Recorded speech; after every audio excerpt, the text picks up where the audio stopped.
Mr. Vice President, Madam Speaker, Mr. Prime Minister, members of Lok Sabha and Rajya Sabha and the people of India. I am very happy to address the representatives of more than 1 billion Indians and the world's largest democracy. Today, I bring the greetings and friendship of the world's oldest democracy, the United States of America. Over the past 3 days, I have experienced the beauty and enthusiasm of India and its people. I am very happy to note that the features of science and technology have been empowering farmers and women who are the backbone of Indian society. This has been made possible by the university students who are engaged in the task of designing India's future and also the political leadership which helped India to a great extent.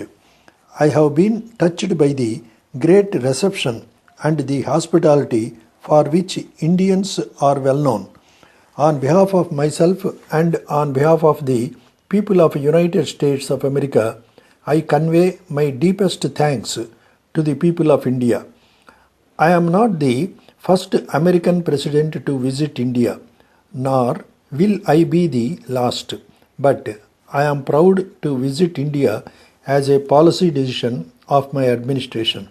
I would like to make it clear that it is not coincidence that India became my first stop on a visit to Asia, and this has been my longest visit to another country after becoming president. I hope and trust that India has become an emerged nation not only in Asia but also emerged as a strong nation all over the world. I would like to say that the relationship between the United States and India is not only bound by our shared interests and values but will be one of the defining partnerships of the 21st century. I believe that my visit to India will strengthen our partnership in various fields. This is the vision that our nations can realize together. My confidence in our shared future is grounded in my respect for India's treasured past, a civilization that has been shaping the world for thousands of years. Indians unlocked the intricacies of the human body and the vastness of our universe. And it is not exaggeration to say that our information age is rooted in Indian innovations, including the number 0.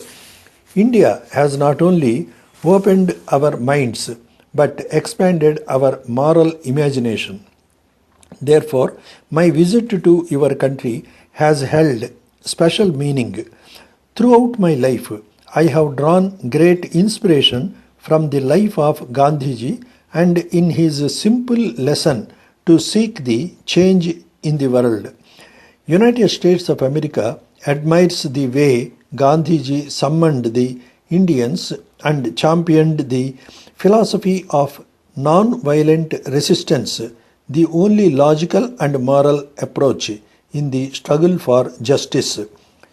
You are aware that India is always known for its ancient civilization of science and innovation, which is most important for fundamental faith in human progress. Over the years, despite several difficulties, India became a model to the world. Instead of slipping into starvation, the government of India has launched a green revolution that fed millions of its people. In order to overcome the excessive dependence on imports, you have invested in science and technology, which is a great source for Indian people today. All over the world, the people are keen to watch the results from the supercomputers you build to the Indian flag that you have put on the moon. India became one of the global economy engines as it resisted the global economic recession. The economic reforms brought forward in licensing system had unleashed an economic wonder that has lifted millions of people from poverty and created one of the world's largest middle classes. Instead of succumbing to division, India has shown that the strength of India is its embrace of all colors, castes, and creeds. Today, India's diversity is represented in this chamber. Swami Vivekananda, in his speech at Chicago 100 years ago, has said that holiness, purity, and charity are not the exclusive possessions of any church in the world, and that every system has produced men and women of great character. I am fully aware of the fact that India has never been allured by the false notion that progress must come at the expense of freedom. Instead, you have built the institutions upon which true democracy depends on free and fair elections, which enable citizens to choose their own leaders, an independent judiciary, and the rule of law, which allows people to address their grievances, and a thriving free press and vibrant civil society which allows every voice to be heard. This year, as India marks 60 years of its independence, it has set a message that India has succeeded because of democracy. Just as India has changed, the relationship between our two nations has also changed. In the decades after independence, India advanced its interests as a proud leader of the non-aligned movement. Here in India, two successive governments led by different parties have recognized that deeper partnership with America is both natural and necessary.